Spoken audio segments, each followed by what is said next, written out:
But to Roosevelt Johnson, he was much more. He was a friend, father, brother, boss. He was everything. His apartment walls are covered with memories of a life spent on the road with James Brown. I was a young man. Those were the days. I was working for him then, and I think that's the last time he told me he wanted to see me without a suit and a tie on. The memorabilia is priceless, he says, from the robe and slippers that are custom made here in Cleveland to a prized Jaguar he talked Brown into giving him. You know, I think that black Jaguar would look real good rolling around in Cleveland, Ohio with me in it. Oh yeah? Well, I tell you what, get the key, take it on. Johnson says Brown earned his reputation as the hardest working man in show business. He toured 2 to 3 weeks out of every month. In fact, Johnson was packing to hit the road when he got the 2:30 a.m. call. I said, RJ, we lost him. And I just sat there silently because I'm packing up, getting ready to go to work, you know. And now there's no work to go to.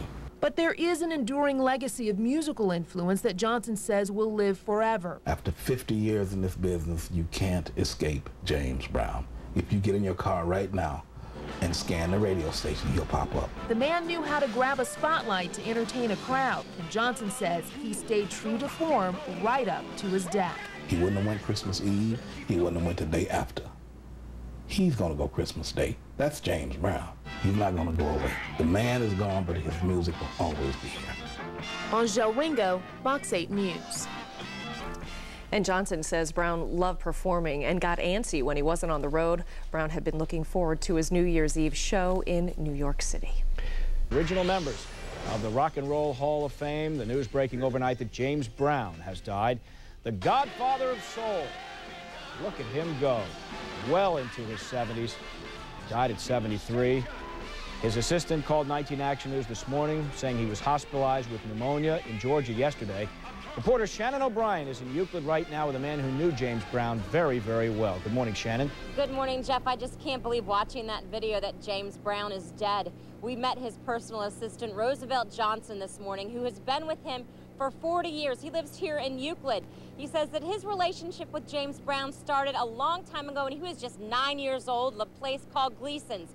James Brown, he says, used to pay him to hold his coat, and that's how their relationship started. He took us behind the music and told us about a James Brown who he says was very generous and caring. James Brown was the best human being he could possibly be to people that he loved and took care of. I mean, he was outside of the music world, outside of his personal endeavors and personal life. He was a wonderful person. Right now, if you look outside, I'm driving his Jaguar.